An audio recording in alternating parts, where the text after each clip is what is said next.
How's it going? Chopping up, so my name is OBugTV and welcome back to another video. Today we're going to be talking about Assassin's Creed Valhalla and the top 3, with an honorable mention, top 3 things they should be adding to the game if they want to keep their player base going for a long ass time.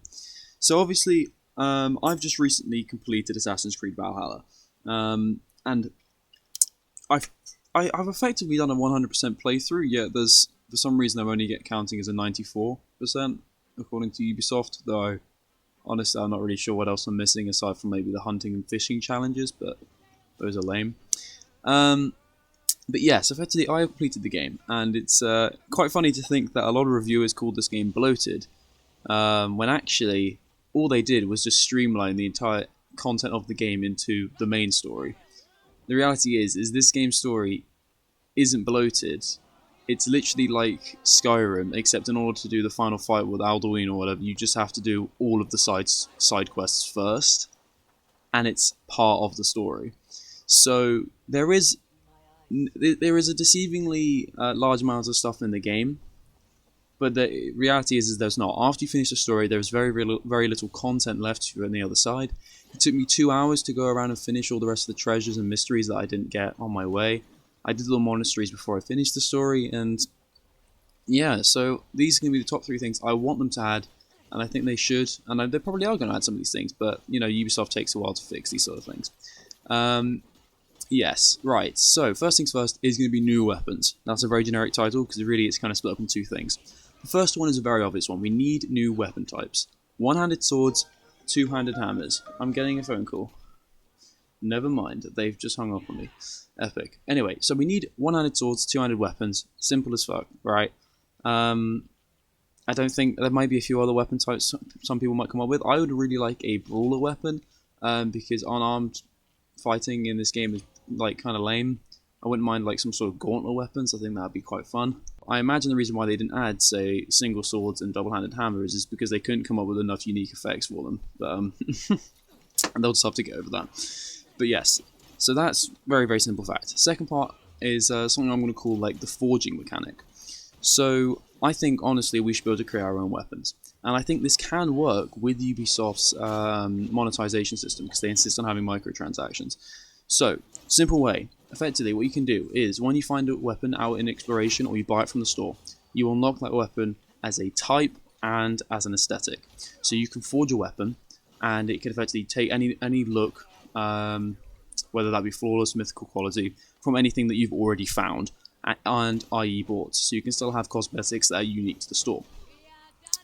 And effectively, we can say it can be locked away into endgame stuff by effectively making the weapons you forge automatically mythical, but making them cost maybe 10 to 15 tungsten per each gear piece. And that's obviously a lot more than what it would cost to just upgrade a piece of gear that you found out naturally.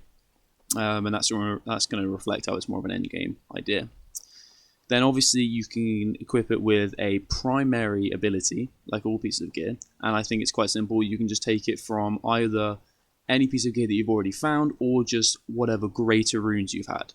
So yeah, there's for example, there's some runes that I haven't found yet, but they're for the effects that I have on gear that I do already possess. That came out really wordy.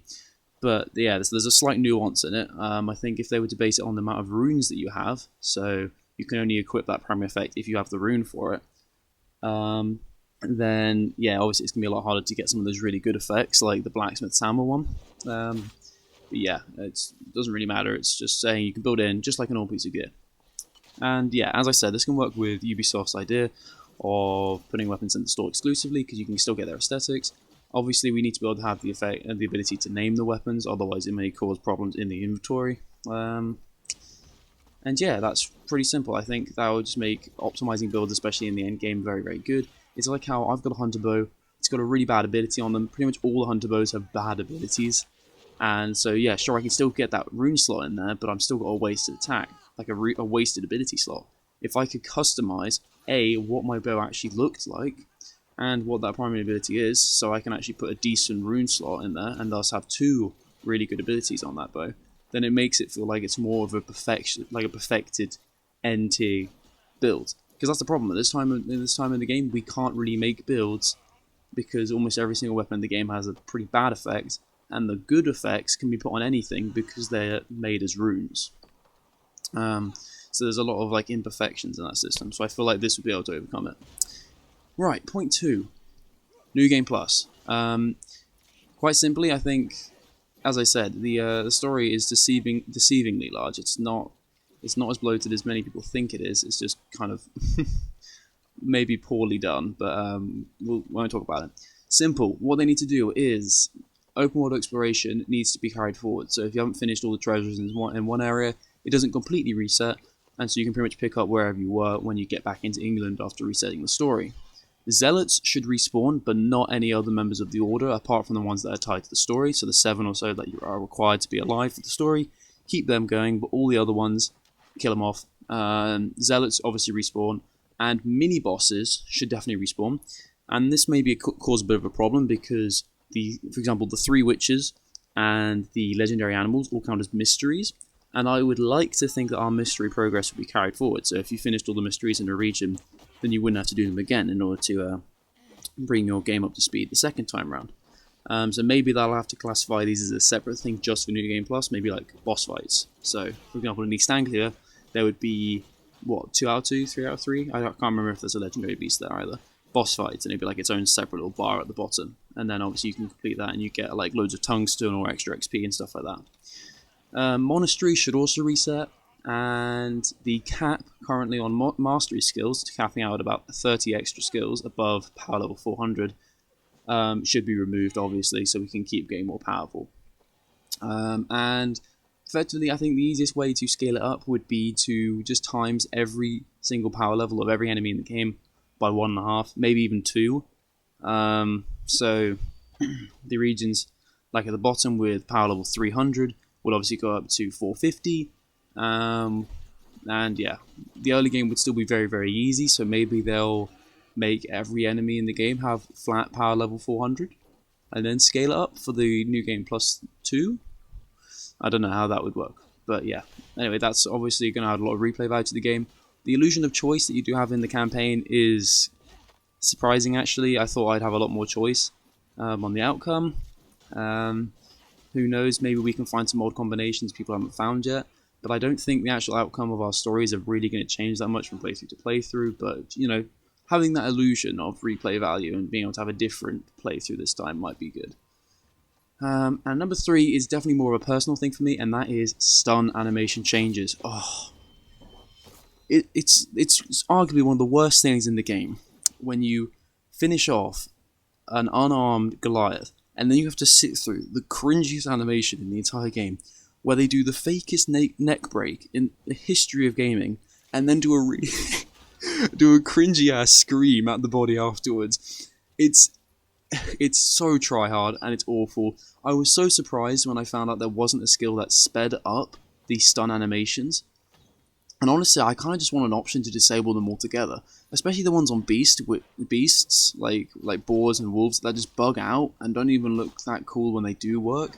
I just feel like there needs to be some changes. I think there needs to be a skill maybe that just speeds them all up. Honestly, every stun animation in the game should just boil down to, yes, you kick them over and you stomp on them and put a nice effect on them. It should be brutal. It shouldn't just be, yes, I pick up sword, I stab.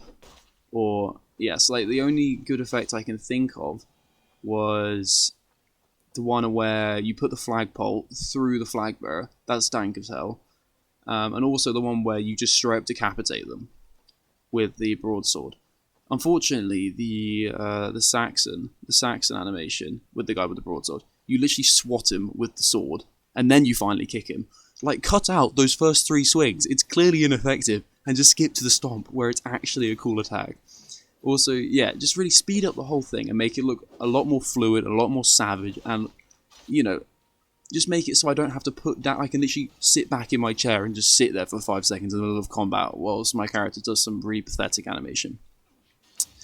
And yes, that's going to tie up the top 3 reasons I think, or not reasons, the top 3 things that should be added into the game. An honorable mention is obviously new regions, but DLC will be coming out, and that's going to come with its own weapon sets and armor sets and all sorts of stuff.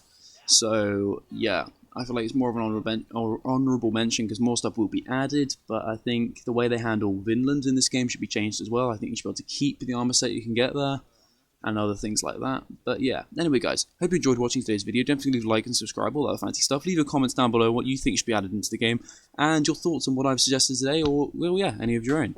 Anyway, I've said what I need to say. Hope to see you in the next one. Peace out.